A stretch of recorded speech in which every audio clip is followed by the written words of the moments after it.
year and has done solo acting both years, doing 2 serious pieces and 1 humorous piece.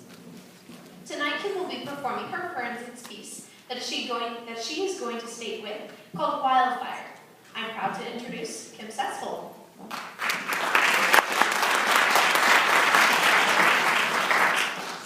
In Wildfire, by Haleigh Henderson, 17-year-old Sibel has just been found guilty as an accessory to her brother's death. The adverse circumstances of Sibel's life have hardened her character, yet her love for her brother and her despair and guilt over her mistake are emotions illustrated in her statement to the court. Wildfire, by Haleigh Henderson.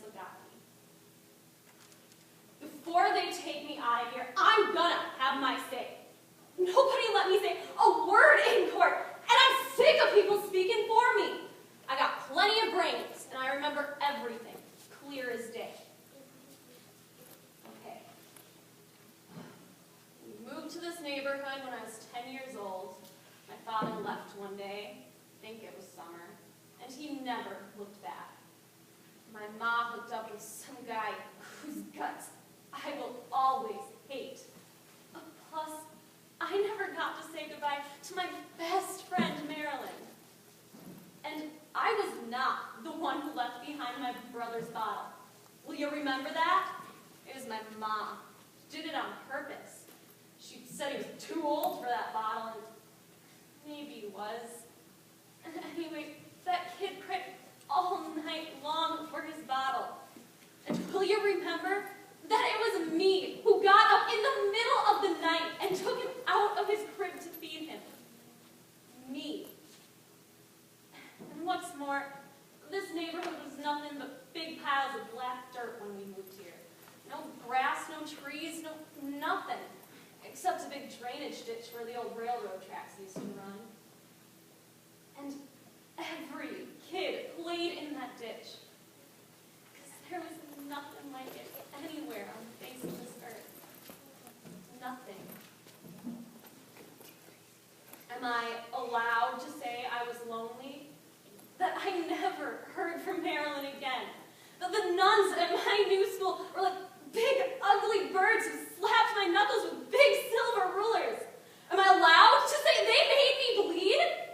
Yes, it is true. It is. I knew every inch of that ditch, every mud hole, and every hill. And in the winter, when it snowed like heck, we'd drag our sleds out from the basement and slide down the hill screaming like maniacs.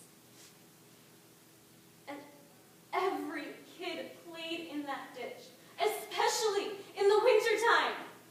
Will you remember that?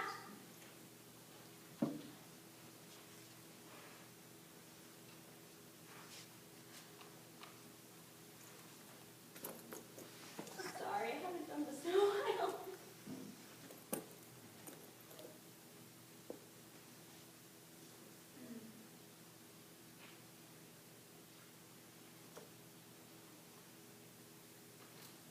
I hated my new school, my new friends, and most of all, I hated my new father. My real father, who's basically forgotten I'm alive, used to send me postcards from around the world.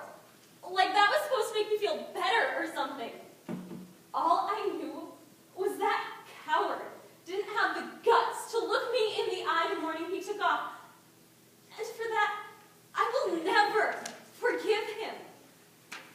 So will you kindly remember that my heart shriveled up into a tiny ball of ice? And will you remember? And this is important.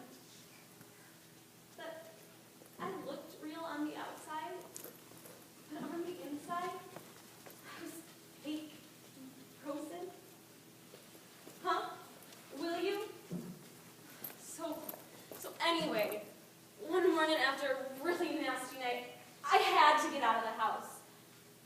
Guess I had a bad nightmare and nearly woke up the neighborhood with my screaming. And even though it was 20 below, I had to get out. Will you remember that nightmare part? Bet you won't. People only remember what they want.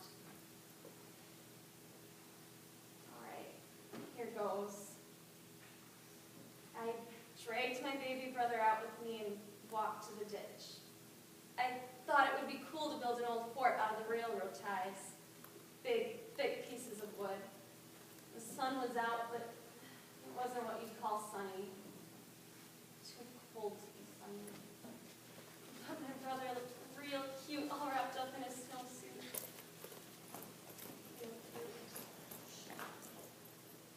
We rolled the ties, or rather I did, while he watched. I hardly noticed the sun slipping down the sky, I swear. Plus, we were too busy arguing to notice it had started snowing again. He started begging me to help, and at first I said no. I got tired of saying no. Finally I said yes. He grabbed one end, and I grabbed the other. And of course we slipped, and that tie crashed down on our legs. And just like rats in a trap. At first my mother cried and screamed, but it didn't do no good. And heck, I thought, this ain't a bad way to die. My heart was frozen, and soon the rest of me would be frozen as well. If you don't let me finish. When I heard those idiots coming down the street to rescue us, I tried to wake my brother up, but he just flopped back and forth, and he wouldn't open his eyes no matter what I did. I even slapped him, but not to hurt him, I swear. Will you remember that? After we buried him, I went back to the old neighborhood to see if I could find his bottle. And the whole place had changed. For one thing, our house had moved. Now it was a parking lot. I couldn't find Marilyn. I couldn't find his bottle. But I want him and you to know that I tried. Will you remember that? Will you? Okay, I'm finished. I'm ready to go. I said I'm ready to go.